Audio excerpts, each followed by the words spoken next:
सपना एक देखोगे तो मुश्किलें हजार आएंगी।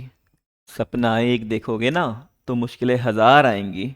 लेकिन वो मंजर बहुत खूबसूरत होगा जब हमारी सफलता जोरों से शोर मचाएगी। नमस्कार, सत श्री अकाल, आदाब, वणक्कम, खम्मा घनी दोस्तों। पिछले क्लास में हम लोगों ने बोर मॉडल, डुअल नेचर और हाइजेनबर्ग से जितने भी सवाल आए थे नीट के प्रीवियस ईयर में वो सारा हमने डिस्कस कर लिया था। आज हम लोग quantum mechanical model of atom देखने जा रहे हैं कि इस टॉपिक से जितना भी प्रीवियस ईयर क्वेश्चन आया था आज हम लोग वो सारा का सारा डिस्कस करना शुरू करते हैं। तो बिना वक्त बिताए चलो फटाफट हम लोग क्वेश्चन करना शुरू करें। तो आज का पहला सवाल है हमारा ये। तो फटाफट बताए तो इस क्वेश्चन का आंसर क्या होगा। यहाँ पे हमसे क्या कहा जा रहा है जरा देखा जाए तो भाई कि 4d, 3p, 5f and 6p orbitals are arranged in order of their decreasing energy.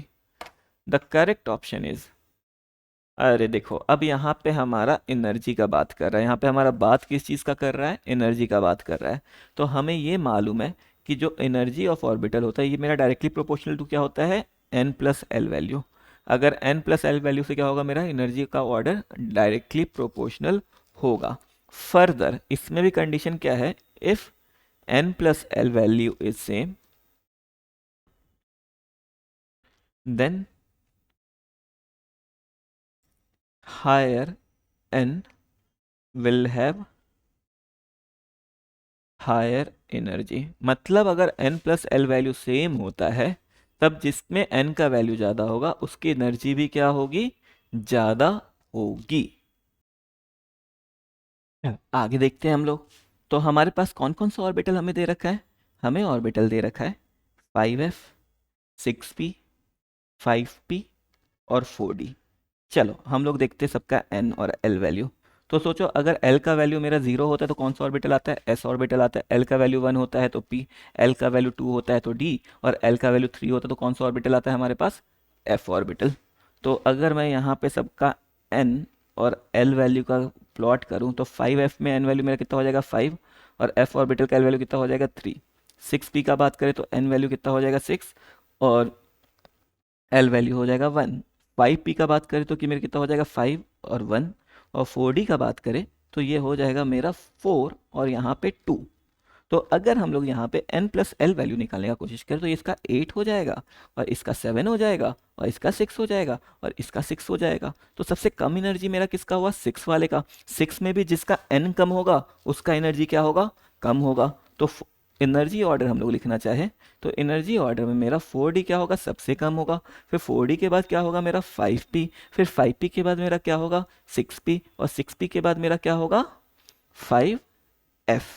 तो देखते भाई हम लोग का कोई एनर्जी ऑर्डर इससे मैच कर रहा है कि नहीं मैच कर रहा है। तो देखिए क्या 5f किस में सबसे ज़्यादा है, तो c और d तो गलत हो गया, मेरा 5f सबसे ज़्यादा है। फिर 5f के बाद मेरा क्या था 6p था, 6p के बाद 5p। तो 5f के बाद 6p, 6p और 5p। तो ऑप्शन नंबर बी मेरा क्या है, करेक्ट आंसर है। देखो एक तरीका तो ये हुआ कि हम लोग n प्लस एल से इस तरीके से क्वेश्चन को सॉल्व कर ले। इसको हम लोग एक तरीके से ऑल सॉल्व कर सकते हैं। तुम एक बार इमेजिन करने की कोशिश करो पीरियोडिक टेबल। पीरियोडिक टेबल में जिस तरीके से ऑर्डर दे रखा है ना, पीरियोडिक टेबल सेम एनर्जी का ऑर्डर है। नहीं समझ में आया ना आप लोग को, चलो एक बार देखते हैं हम लोग। देखो पीरियोडिक टेबल में, देखो पीरियोडिक टेबल में सबसे पहले हमें क्या दिख रहा है, पीरियोडिक टेबल में मेरा सबसे पहले आता है 1s। तो 1s की एनर्जी सबसे कम। 1s के बाद मेरा क्या आता है 2s, तो इससे ज़्यादा एनर्जी 2s की। फिर 2s के बाद मेरा क्या आता है 2p, तो इससे ज़्यादा एनर्जी 2p की। फिर 2p के बाद मेरा क्या आता है 3s, तो इससे ज़्यादा एनर्जी 3s का। 3s के बाद मेरा क्या आता है 3p, तो इससे ज़्यादा एनर्जी 3p का। 3p के बाद मेरा क्या आता है 4s, तो इससे ज़्यादा एनर्जी 4s का। फिर 4s के बाद मेरे पास क्या आता है, 4s के बाद मेरे पास आता है 3d। फिर 3d के बाद मेरे पास क्या आता है, 3d के बाद मेरे पास आता है 4p। फिर 4p के बाद मेरे पास क्या आता है 5s। फिर 5s के बाद मेरे पास क्या आ जाता है भाई, 5s के बाद फिर मेरे पास आ जाता है 4d। तो 4d की एनर्जी इससे कम। फिर 4d के बाद मेरे पास क्या आ जाता है 5p, तो 5p की एनर्जी इससे ज़्यादा। फिर 5p के बाद मेरे पास क्या आता है 6s, तो 6s। फिर 6s के बाद क्या आ जाता है, 6s के बाद मेरा आ जाता है f ऑर्बिटल। कौन सा, 4f ऑर्बिटल। तो इसके बाद 4f, फिर 4f के बाद मेरा क्या आ गया, मेरा 4f के बाद आ गया 5d, फिर 5d के बाद मेरा क्या आ गया 6p। ठीक है, फिर 6p के बाद मेरा क्या आ जाता है 7s, 7s के बाद तुम देखोगे तो आ जाएगा तुम्हारा 5f, 5f के बाद आ जाएगा तुम्हारा 6d, और फिर क्या आ जाएगा तुम्हारा 7p। तो अगर आपको n प्लस एल वैल्यू नहीं याद रखना, अगर आपको पीरियोडिक टेबल थोड़ा बहुत भी ध्यान है ना, तो आपका एनर्जी ऑर्डर बहुत ही आसानी से आ जाता है, क्योंकि जो पीरियोडिक टेबल हमारा अरेंज है ना, वो एक्चुअली में एनर्जी ऑर्डर में ही अरेंज है। तो एक बहुत अच्छा तरीका होता है याद रखने का। फिर कभी कभी दिक्कत होता है कि एस क्या है, पी क्या है, डी क्या है, तो ये चीज़ याद रख लो कि एन एस, फिर एन पी, फिर N minus one D. D क्या होगा, हमेशा एन माइनस वन होगा, और एफ क्या होगा, हमेशा एन माइनस टू होगा।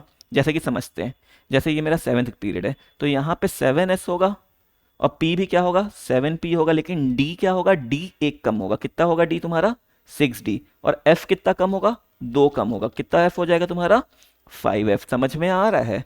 तो ऐसे आपको सोचने में मदद मिलेगी। ठीक है, पहले में सिर्फ एस है, उसके बाद दो में पी आ गया, फिर उसके बाद दो में डी आ गया, फिर आखिरी के दो में एफ भी आएगा। तो ये मेरा पूरा का पूरा एनर्जी ऑर्डर हो गया। अगर आपको ये चीज़ ध्यान रहता, तब भी आप ये क्वेश्चन बहुत ही ज़्यादा आसानी से कर सकते थे। तो दो तरीका था हमारे पास, एक n प्लस एल वैल्यू से या तो आप लोग चेक कर ले, या फिर पीरियोडिक टेबल से आप फटाफट इमेजिन करके क्वेश्चन को सॉल्व कर ले। चलो अगला क्वेश्चन देखते हैं हम लोग।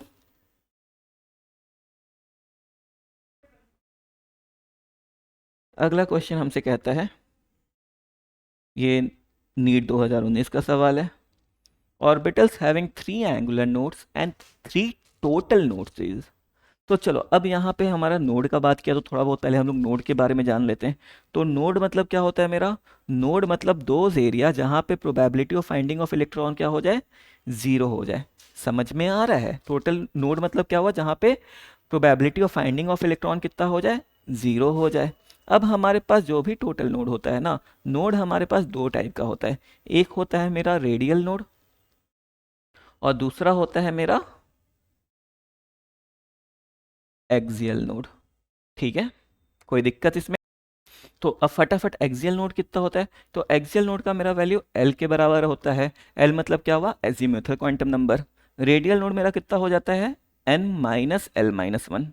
ठीक है, तो अगर हम लोग टोटल नोड का बात करें, तो टोटल नोड मेरा कितना आ जाएगा, N minus L minus one plus L.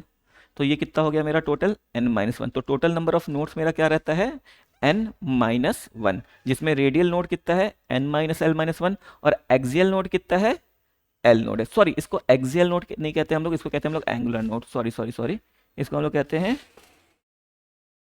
Angular node. तो देखते हैं क्वेश्चन में हमें क्या दे रखा है। क्वेश्चन में हमें दे रखा है कि 3 एंगुलर नोड है। कितना,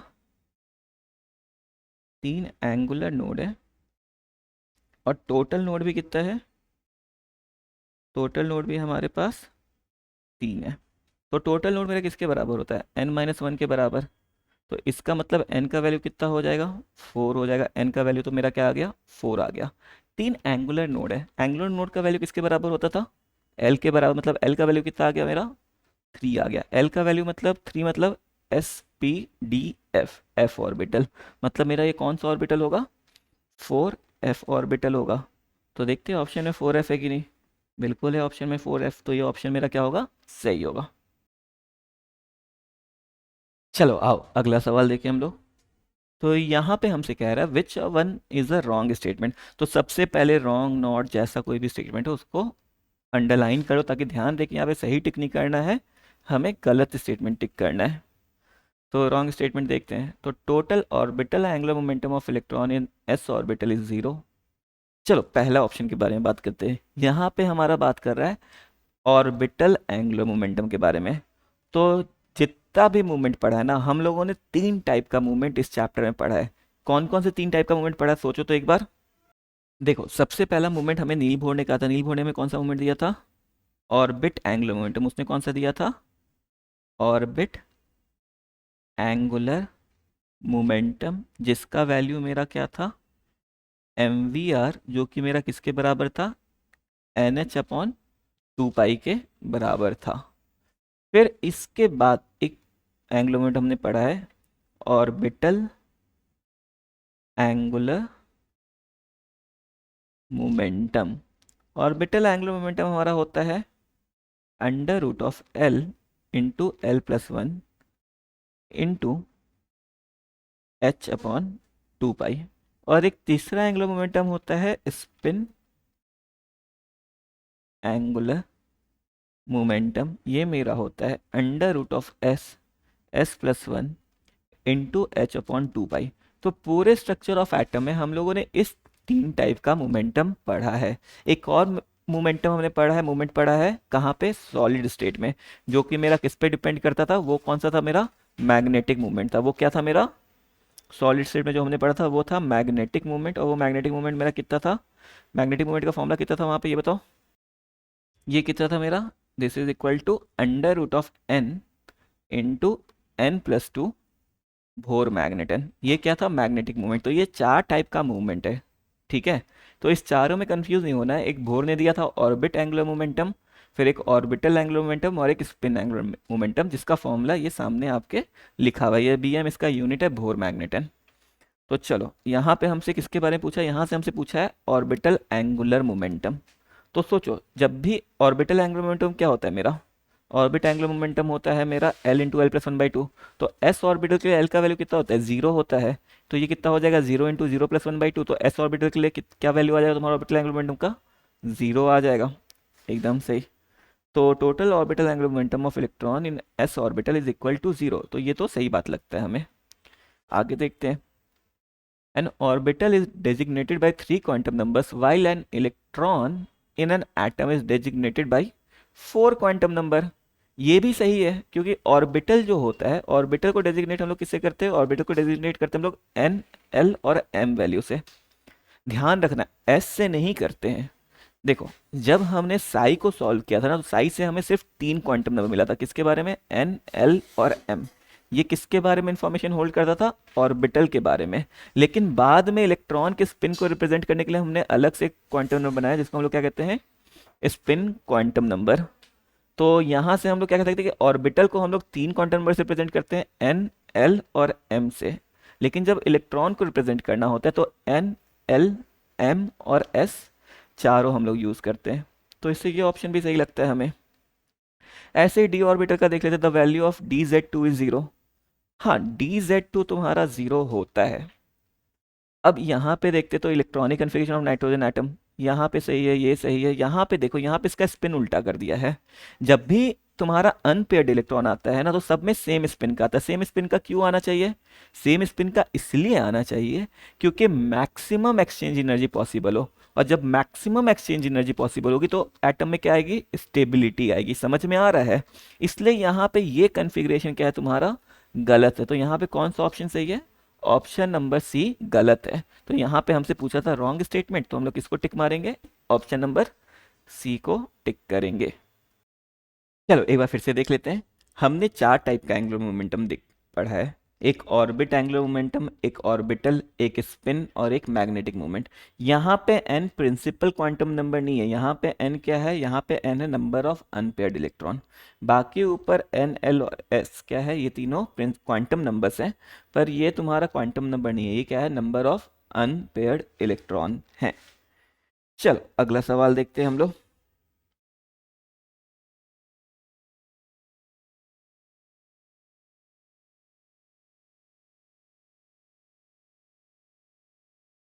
चलो पढ़ो तो ये सवाल, और देखते हैं क्या बोल रहा है हमसे ये। तो which one is the wrong statement. फिर से यहाँ पे हमें क्या बताना है, रॉन्ग स्टेटमेंट बताना है, सही नहीं बताना है। तो the uncertainty principle is E into delta T is greater then और इक्वल टू एच अपॉन 4 पाई। देखते हैं इसके बारे में हम लोग क्या कर सकते हैं थोड़ी देर बाद। पहले हम लोग आगे देखते हैं कि ये क्या है। बेसिकली देखो, अनसर्टेनिटी प्रिंसिपल हमारा क्या था, अनसर्टेनिटी प्रिंसिपल हमसे क्या कहता है कि delta X into delta P is greater than equal to H upon 4 pi. अब यहाँ पे क्या है, एच अपॉन 4 पाई है, लेकिन यहाँ पे डेल्टा ई इंटू टी है। तो अब जल्दबाजी में क्या होगा, कोई देखेगा कि वो तो डेल्टा एक्स इंटू डेल्टा भी था और डेल्टा इंटू डेल्टा टी को क्या कर देगा, गलत कर देगा और आगे बढ़ जाएगा। लेकिन थोड़ा ध्यान दो, यहाँ पे हमारा क्या कह रहा है, delta E into delta T. समझो, डेल्टा पी मेरा क्या होता है, चेंज ऑफ मोमेंटम होता है कि नहीं होता है, सोचो। डेल्टा पी मेरा चेंज ऑफ मोमेंटम होता है कि नहीं होता है, बिल्कुल होता है। अब याद करो, rate of change of momentum क्या था मेरा, फोर्स था कि नहीं था।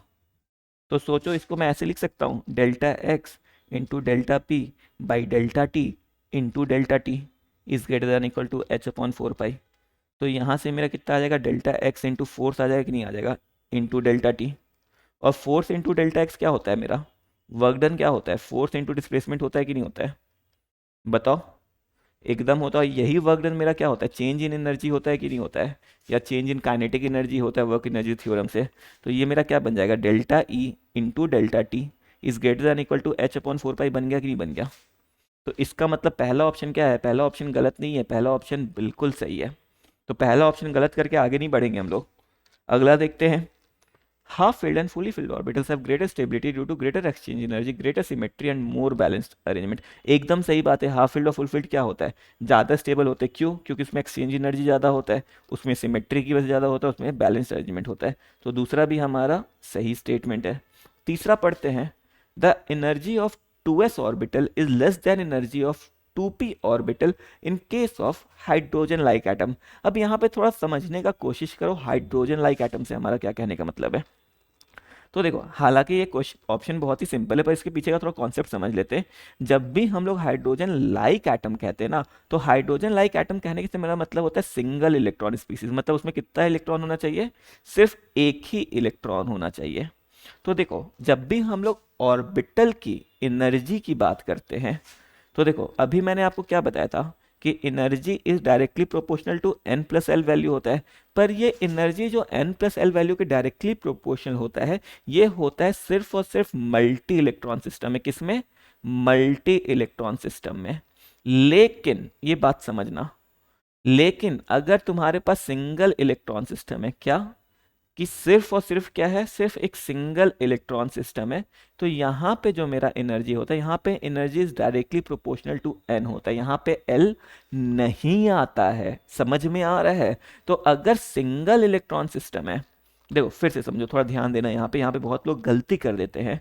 अगर सिंगल इलेक्ट्रॉन सिस्टम है और मैं सिंगल इलेक्ट्रॉन सिस्टम में एनर्जी को अरेंज करने की कोशिश करूं, तो मेरा सबसे कम एनर्जी किसका आएगा, 1s का आएगा। और फिर 1s के बराबर, और 2s और 2p का एनर्जी क्या हो जाएगा, सेम हो जाएगा। 2s और 2p का क्या हो जाएगा, सेम हो जाएगा। ऐसे ही 3s 3p और 3d का क्या हो जाएगा, सेम हो जाएगा। समझ में आ रहा है, 3s is equal to 3p is equal to 3d।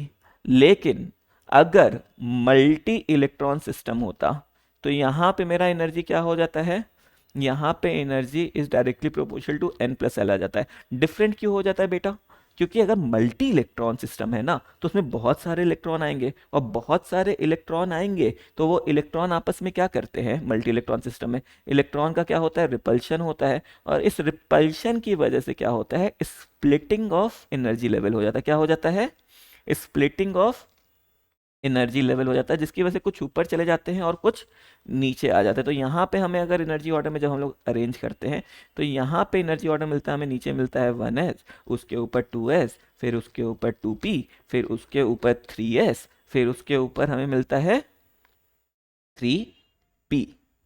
समझ में आ रहा है, एंड सो ऑन, जो कि हम लोग ऑलरेडी पहले देखे थे। तो अगर यहाँ पे हमसे बोल रहा है कि energy of 2s orbital is less than energy of 2p orbital in case of hydrogen like atom, तो हाइड्रोजन लाइक एटम मतलब क्या हो गया, सिंगल इलेक्ट्रॉन सिस्टम।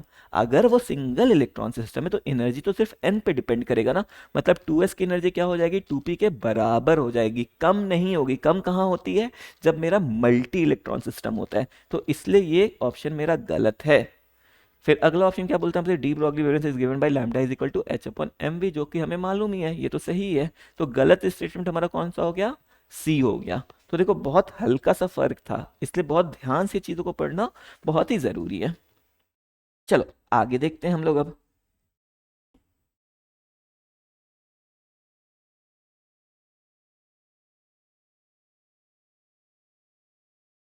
चलो ये क्वेश्चन बताओ, तो ये क्वेश्चन कैसे सॉल्व होगा।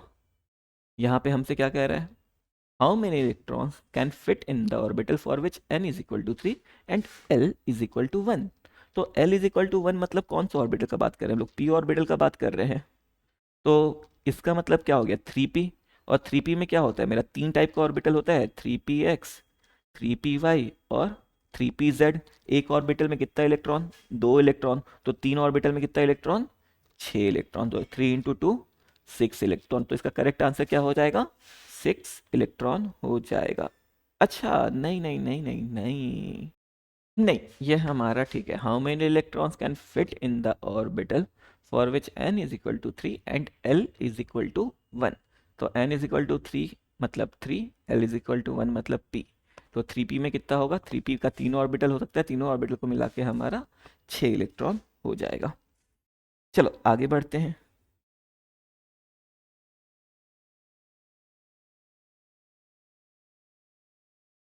अगला सवाल हमसे बोलता है which of the following pairs of D orbital will have electron density along the axis? तो देखो डी एक्स वाई, मान लो ये x था और ये y था, तो डी एक्स वाई क्या होता है? डी एक्स वाई तो मेरा प्लेन के अलोंग होता है ना। ये थोड़ा बीमार टाइप बन गया, इसको थोड़ा अच्छे से बना लेते हैं। ये मेरा कुछ ऐसे, ये y, ये मान लो ये x एक्सिस था और ये y एक्सिस था, तो ये क्या हो गया? डी एक्स वाई मेरा क्या होता है? प्लेनर होता है। ऐसे ही D X Y, D Y Z और डी एक्स जेड, ये कैसा होता है मेरा? ये इसमें लोब्स कहाँ होते हैं? अलोंग द प्लेन्स होते हैं। कहाँ होते हैं? Along the plane. लेकिन जब हम लोग बात करेंगे D X two Y two का, तो यहाँ पे मेरा कैसे लोब आ जाता है? ये मान लो एक्स एक्सिस और ये मेरा वाई एक्सिस है, तो यहाँ अलोंग द एक्सिस मिलता है। इसमें हमें कहाँ मिलता है? अलोंग द एक्सिस लोब मिलता है। ऐसे ही अगर हम लोग डी जेड टू का बात करें, तो डी जेड टू में भी क्या होता है? जैसे मान लो ये जेड एक्सिस है, तो अलोंग द एक्सिस दो लोब है और इसके चारों तरफ क्या है? एक रिंग है, और इस रिंग के अंदर तुमको क्या होगा? इलेक्ट्रॉन मिलेगा। तो देखते हैं यहाँ पे हमें पूछ रहा है कि एक्सिस के अलोंग इलेक्ट्रॉन डेंसिटी किसकी ज़्यादा होगी? तो देखो डी एक्स जेड तो प्लेन के अलोंग होगा, डी जेड टू के अंदर हो सकता है, तो लेकिन पर एक सही एक गलत, तो ये मेरा गलत ऑप्शन हो जाएगा। ऐसे D X Y D Y Z, ये भी मेरा क्या हो जाएगा? गलत हो जाएगा, इसमें प्लेन के अलोंग है।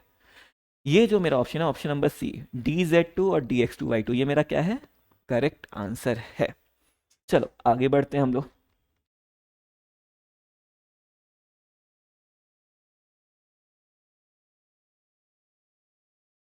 ये बताओ इसका आंसर क्या होगा?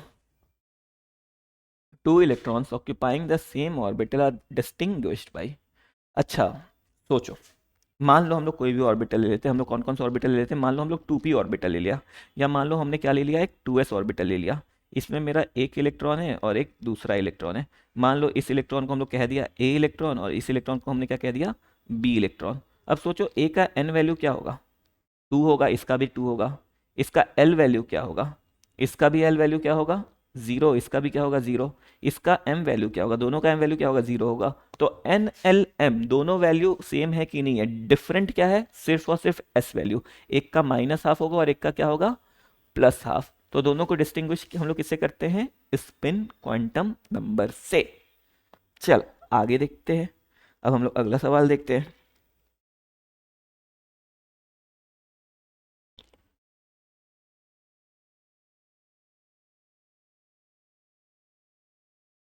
चलो पढ़ लो तो ये सवाल एक बार, फिर हम लोग मिलके साथ में सॉल्व करते हैं। तो ये हमसे कह रहा है which is the correct order of increasing energy of the listed orbitals in the atom of titanium. ठीक है भाई, देखते हैं। अब टाइटेनियम हो या कुछ भी हो, मल्टी टाइटेनियम देने का मतलब मेरा क्या है? टाइटेनियम देने से बस मेरा इतना मतलब है कि ये मेरा सिंगल इलेक्ट्रॉन सिस्टम नहीं है, ये मेरा कैसा है? ये मल्टी इलेक्ट्रॉन सिस्टम है। तो मल्टी इलेक्ट्रॉन सिस्टम में हमने देखा था कि energy is directly proportional to n plus L value होता है। और अगर n plus L value same है, इफ सेम, हम लोग ऊपर ऑलरेडी डिस्कस कर चुके हैं, अगर n plus L value same है तब higher n will have higher energy. और मैंने आपको बताया भी था कि आपको कैसे सोचना है। एक तरीका था n प्लस एल से, और दूसरा क्या तरीका था? पीरियोडिक टेबल से। पहला क्वेश्चन जो आज हमने डिस्कस किया था ऐसा ही कुछ किया था। तो जब पीरियोडिक टेबल से हम लोग देखते हैं, तो पीरियोडिक टेबल में पहले हमें क्या दिखता है? 1s की एनर्जी सबसे कम, फिर हमें क्या दिखती है? फिर हमें दिखता है 2s, 2s के बाद हमें क्या दिखता है? 2p, 2p के बाद हमें क्या दिखता है 3s, 3s के बाद हमें क्या दिखता है 3p, 3p के बाद हमें क्या दिखता है 4s, 4s के बाद हमें क्या दिखता है, अब d ऑर्बिटल आना शुरू हो गया कि नहीं हो गया है 3d, 3d के बाद हमें दिखता है 4p। इतने में हमारा आंसर आ जाएगा। तो correct order of increasing energy, ये बोल रहा है इंक्रीजिंग एनर्जी का ऑर्डर है, डिक्रीजिंग नहीं इंक्रीजिंग, मतलब धीरे धीरे बढ़ रहा है। तो धीरे धीरे बढ़ रहा है तो 3s का क्या है मेरा सबसे कम है, सबसे कम मेरा कौन सा हो जाएगा बताओ, 3s का एनर्जी मेरा सबसे कम है। 3s के बाद मेरा किसका आएगा 3p, 3p के बाद आएगा मेरा 4s, और फिर 4s के बाद मेरा क्या आया 3d। तो यहाँ पे मतलब ऑप्शन नंबर सी मेरा क्या है, एकदम सही ऑप्शन है। चलो आगे बढ़ते हैं हम लोग।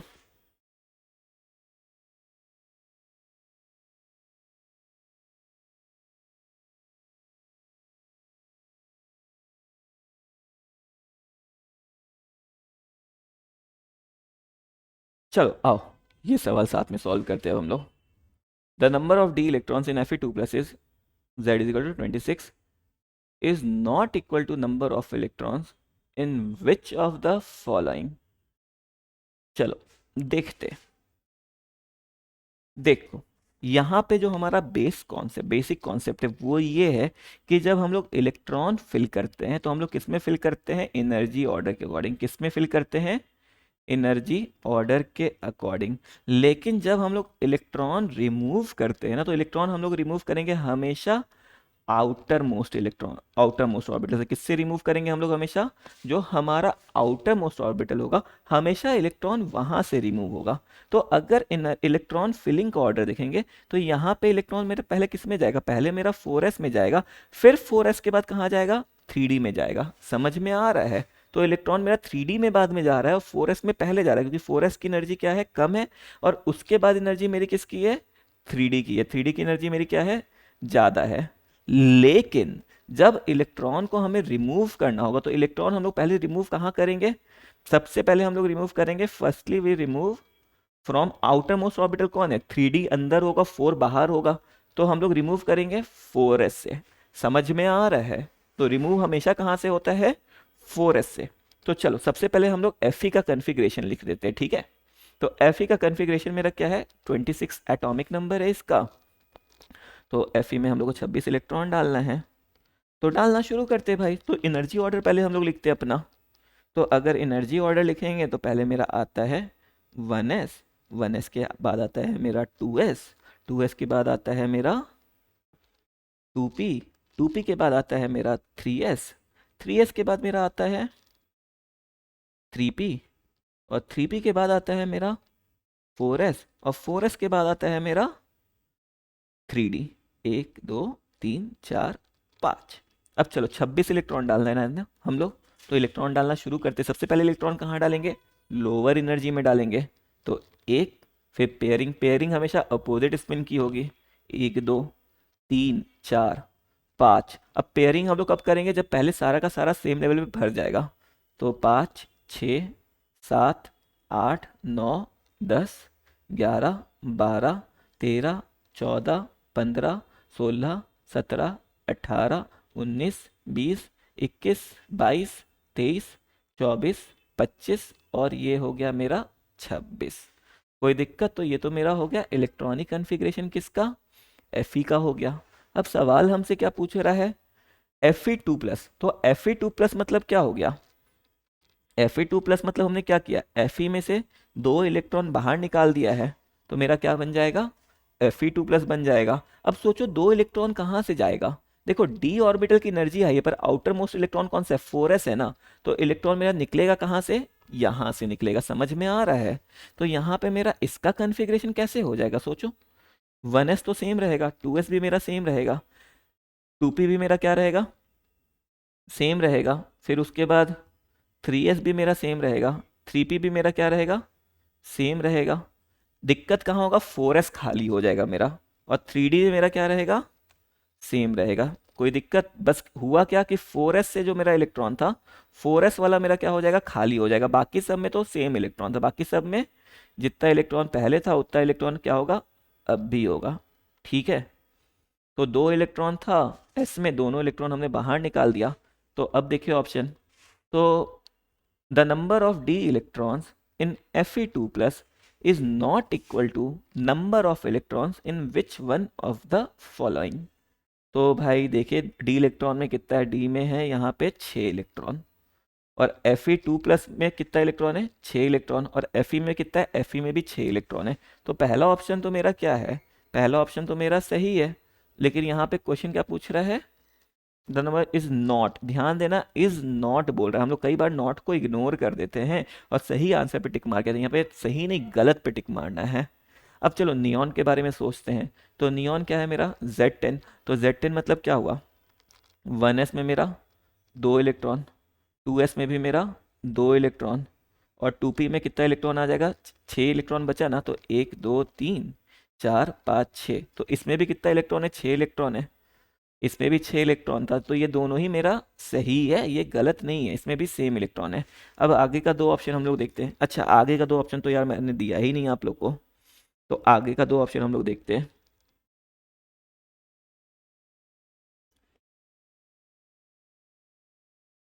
आगे का 2 ऑप्शन हमारा क्या है, s electron in M G. अरे सिंपल सा बात, अच्छा देखो यहाँ पे दिक्कत क्या था, s electron in M G का बात करेंगे तो देखते हैं एम जी का कन्फिग्रेशन हम लोग लिखने का कोशिश करते हैं।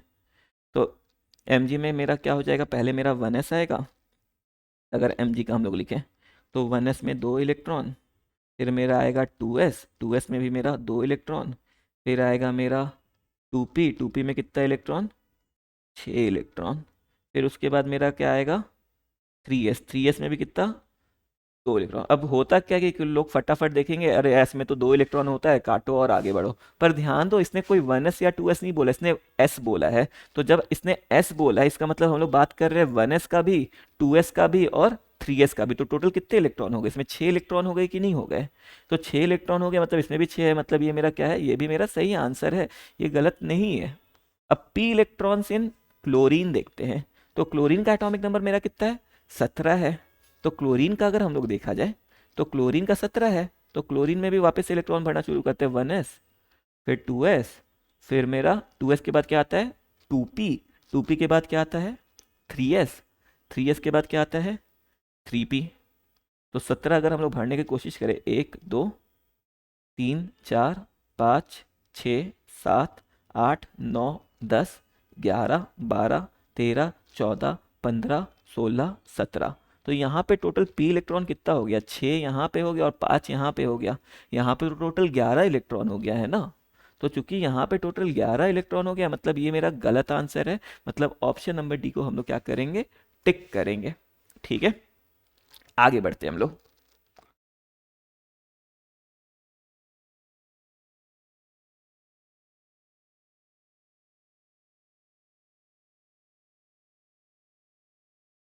चिंता मत करो आप लोग, हम लोग सारा क्वेश्चन करेंगे और अच्छे से समझ के करेंगे।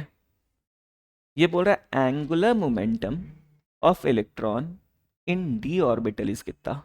अब देखो हमने 3 टाइप का, वापिस से देखो मैंने पहले ही क्वेश्चन में शायद तक से इसकी थ्योरी आपको पढ़ाई थी, कहाँ पढ़ा था, कहाँ पढ़ा था हम लोगों ने, 1 मिनट बस होल्ड करना आप लोग, मैं ढूंढ के फटाफट निकालता हूँ कि हमने कहाँ पे देखा था।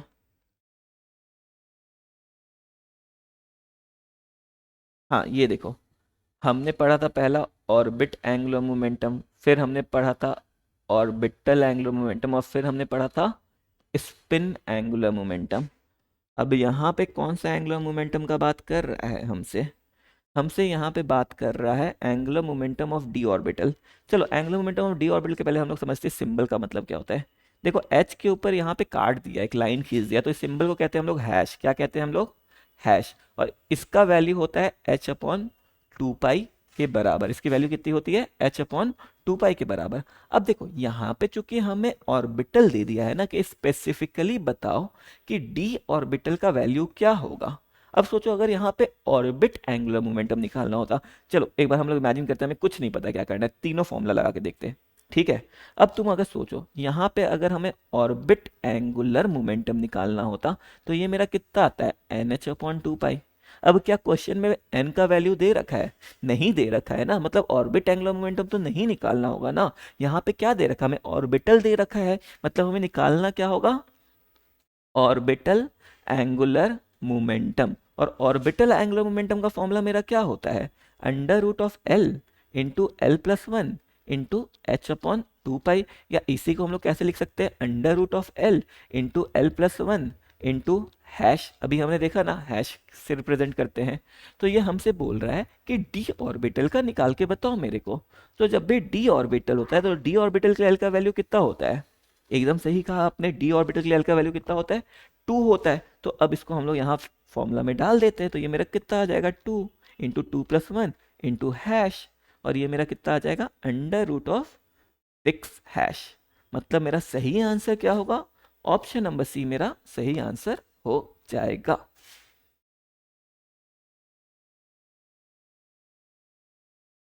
चल एक और क्वेश्चन देखते हैं हम लोग।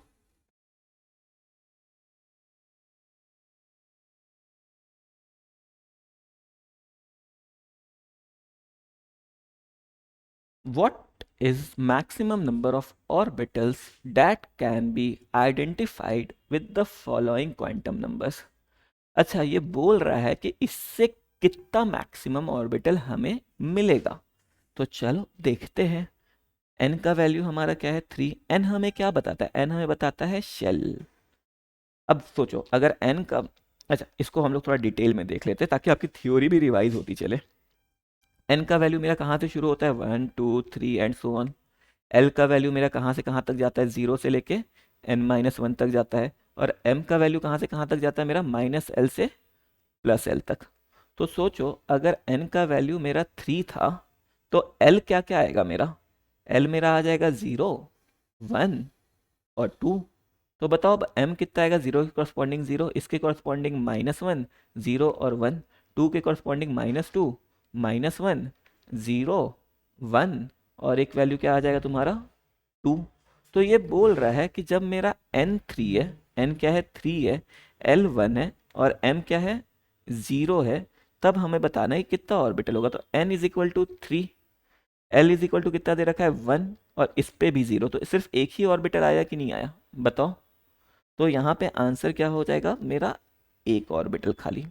अगर m का वैल्यू नहीं दिया रहता, सिर्फ n इज इक्वल टू 3 और l इज इक्वल टू 1, सिर्फ इतना दिया रहता, तब हमारा 3 आंसर आता। लेकिन इसने m भी बता दिया ना, तो इसमें प्रिसाइजली पूछ लिया कि बताओ भाई p में कौन सा ऑर्बिटल है, समझ में आ रहा है। तो ये आगे बढ़ते हैं हम लोग। तो इसका आंसर क्या होगा, करेक्ट आंसर 1। आ जाओ अब हम लोग 47 देखते हैं।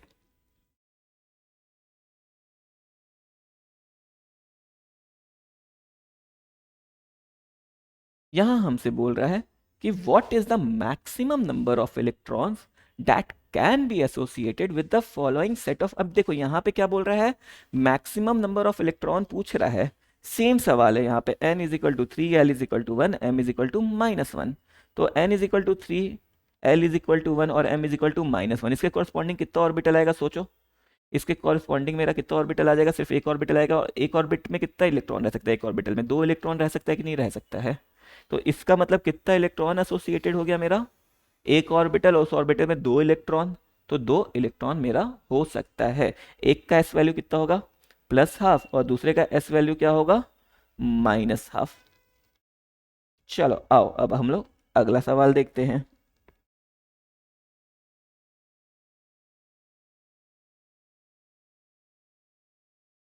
हाँ, यहाँ पे सवाल हमसे पूछ रहा है गैडोलीनियम के बारे में। अब देखो आपको एटॉमिक नंबर याद नहीं रखना है सबका, आपको एटॉमिक नंबर ऑलरेडी दे चुका है कि एटॉमिक नंबर कितना है 64, तो इसका इलेक्ट्रॉनिक कन्फिग्रेशन बताना है। चलो अब हम लोग देखते हैं। देखो आंसर देख के हमें मालूम पड़ा है ना कि हम लोग 4f तक पहुंचेंगे। 4f तक पहुंचेंगे तो 4f तक का हम लोग एनर्जी ऑर्डर लिख लेते हैं। इसको हम थोड़ा वैसे लिखते हैं, पहले मेरा क्या आएगा 1s, 1s के बाद क्या आएगा 2s। पीरियोडिक टेबल सोचो एकदम, पीरियोडिक टेबल में 2s के बाद क्या आता है 2p, 2p के बाद क्या आता है 3s। अच्छा पीरियोडिक टेबल अगर आपको सोचने में दिक्कत हो तो पहले पीरियड में क्या है सिर्फ s। सोचो अगर पीरियोडिक टेबल आपको सोचने में दिक्कत होता है ना बेटा, आप एकदम ऐसे सोचो, आपको तुरंत समझ में आएगा। पहले में क्या है सिर्फ s, फिर 2 पीरियड है जिसमें क्या है s और p, इसमें भी क्या है s और p, फिर 2 पीरियड इसमें SPD, फिर SPD, फिर 2 पीरियड और है जिसमें SPDF भी आता है और इसमें भी SPDF भी आता है। अब NS रहेगा और NP रहेगा और n-1D हो जाएगा, मतलब D क्या है, अगर 2s है तो सॉरी अगर 5s है तो D क्या रहेगा 4D रहेगा, समझ में आ रहा है। और n-2 एफ रहेगा। अब इसके बेसिस पे हम लोग सोचते हैं। तो पहले हमें क्या मिला, सिर्फ और सिर्फ 1s, फिर हमें क्या मिला 2s, फिर हमें क्या मिला 2p, फिर हमें क्या मिला 3s, फिर हमें क्या मिला 3p। अब देखो, अब अगले में हम लोग चौथे पीरियड में आ गए। चौथे पीरियड में आने का मतलब क्या हुआ, यहाँ पे हम लोग फर्स्ट पीरियड में थे, यहाँ सेकंड में, यहाँ पे थर्ड में। अब हम लोग कहाँ आ गए, चौथे पीरियड में। चौथे पीरियड में हमें एस, पी और डी तीनों मिलेगा। तो 4s चौथे पीरियड में है। अब n-1d मतलब क्या 3d, और फिर मेरा क्या 4p। समझ में आ रहा है। अब चौथे से हम लोग कहाँ आ गए, पांचवें पीरियड में आ गए। पांचवें पीरियड में भी क्या है spd, मतलब पहले 5s, फिर 5p, और फिर सॉरी 5p नहीं, 5s के बाद क्या आता है मेरा 4d n-1, और फिर क्या 5p। कोई दिक्कत, आगे बढ़े। अब फिर उसके बाद हम लोग कहाँ पहुंच गए हैं, spdf छठे में। तो छठे में मेरा क्या आएगा, पहले पहले आएगा मेरा 6s, और फिर मेरा क्या आएगा n-2f, मतलब क्या 4f।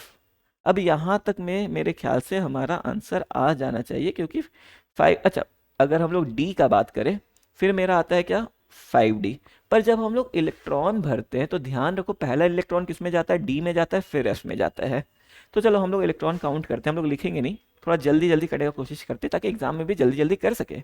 1s में 2 इलेक्ट्रॉन आएगा, 2s में 2 इलेक्ट्रॉन आएगा, 2p में 4, 4 नहीं सॉरी 6, 3s में 2, 3p में 6, 4s में 2, 3d में 10, यहाँ पे 6p में s में 2, 4d में कितना 10, 5p में कितना 6, और 6s में कितना 2।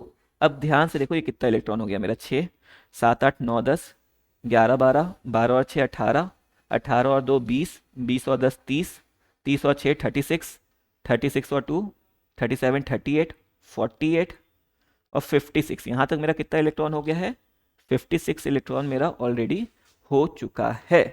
अब देखो, अब डी और एफ में अगर हम लोग भरना चाहें तो इसके पास टोटल कितना इलेक्ट्रॉन है, 64 इलेक्ट्रॉन है। मतलब हमें कितना इलेक्ट्रॉन और चाहिए, हमें 8 इलेक्ट्रॉन और भरना है।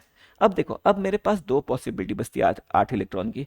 एक तो मेरा क्या हुआ कि हम लोग एफ में 8 डाल दे, क्या कर दे, एफ में कितना होता है मेरा 1 2 3 4 5 6 7।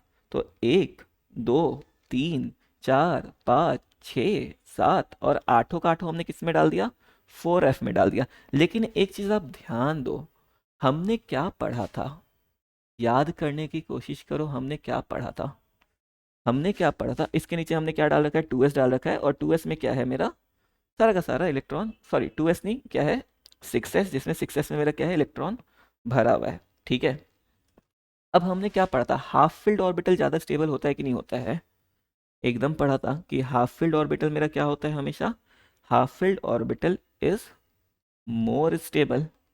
तो हाफ फिल्ड ऑर्बिटल चूंकि मेरा ज़्यादा स्टेबल होता है, इसलिए इसका कन्फिग्रेशन ये नहीं हो कि कैसा हो। इसके ऊपर क्या था, इसके ऊपर मेरा 5d है, और 5d मेरा क्या होगा, पूरा का पूरा खाली होगा इसके अकॉर्डिंग।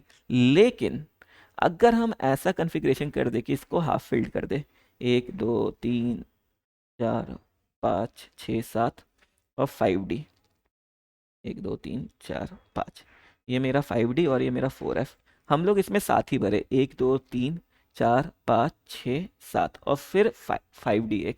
तो यहाँ पे 7 हाफ फील्ड स्टेबल होता है कि नहीं होता है, इसलिए इसमें पहला इलेक्ट्रॉन डी में जाएगा और एफ में कितना आएगा, 7 ही आएगा, क्योंकि हाफ फील्ड ऑर्बिटल क्या होता है, ज़्यादा स्टेबल होता है as comparison to partial filled orbital. समझ में आ रहा है।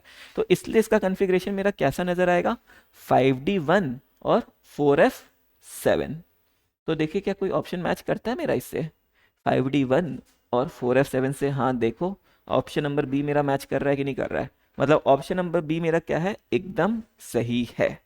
ठीक है, आओ अब आज का हम लोग एक लास्ट क्वेश्चन और देख लेते हैं, फिर बाकी बचा हुआ डिस्कशन जो कुछ क्वेश्चन बचा है हम लोग कल के लेक्चर में उसे करके पूरा का पूरा कंप्लीट करेंगे। ठीक है, तो आप लोग नेक्स्ट लेक्चर जरूर देख लेना, नेक्स्ट लेक्चर का वीडियो। नेक्स्ट लेक्चर में हमने पूरा का पूरा कंप्लीट कर रखा है। ठीक है, और अगर आपको कोई दिक्कत हो, अगर आपको लग रहा हो कि स्ट्रक्चर ऑफ एटम आपने अच्छे से नहीं पढ़ रखा है, तो स्ट्रक्चर ऑफ एटम का हमने पूरा रिकॉर्डिंग भी डाल रखा है, आप बस चैनल के प्लेलिस्ट में जाके ढूंढना स्ट्रक्चर ऑफ एटम, वहाँ पे आपको दिख जाएगा। और बाकायदा हमने वहाँ पे चैप्टर वाइज डाल रखा है, चैप्टर वाइज नहीं सॉरी टॉपिक वाइज डाल रखा है स्ट्रक्चर ऑफ एटम को। तो आपको जिस टॉपिक में दिक्कत हो बस वही टॉपिक देखना, ताकि आप लोग का वक्त बच सके। तो चलो यहाँ पे देखते हैं हम लोग, यहाँ पे हमसे क्या बोला, maximum number of electrons in a sub shell with L is equal to 3 and N is equal to 4। L is equal to 3 मतलब मेरा कौन सा ऑर्बिटल है, SPDF F ऑर्बिटल है। तो N इज इक्वल टू 4 है, मतलब हम लोग 4F ऑर्बिटल का बात कर रहे हैं। और F ऑर्बिटल में कितना इलेक्ट्रॉन जाता है, F ऑर्बिटल मतलब 7 ऑर्बिटल है। कितना ऑर्बिटल है मेरे पास, 7, 1 2 3 4 5 6 7। एक ऑर्बिटल में 2 इलेक्ट्रॉन, तो टोटल कितना इलेक्ट्रॉन, 7 इंटू 2 मतलब 14 इलेक्ट्रॉन। तो 14 इलेक्ट्रॉन हो गया। तो चलो आज के लिए हम लोग इतना ही रखते हैं। कल हम लोग बाकी बचा हुआ सारा क्वेश्चन कंप्लीट करेंगे और इस पूरे डिस्कशन को कंप्लीट करेंगे स्ट्रक्चर ऑफ एटम को। बाकी अगर आप लोग को जेई का भी प्रीवियस ईयर क्वेश्चन करना है तो जेई का भी आपको एक जेई के प्रीवियस ईयर क्वेश्चन प्लेलिस्ट में स्ट्रक्चर ऑफ एटम का सारा क्वेश्चन मिल जाएगा। और जेई एडवांस का भी एक अलग से प्लेलिस्ट है, वहां पर भी आपको प्रीवियस ईयर का सारा क्वेश्चन मिल जाएगा। आप वहां से देखो और मस्त अपनी तैयारी करते रहो। हम लोग बाकी पढ़ते हैं अगले में। शुक्रिया, अलविदा।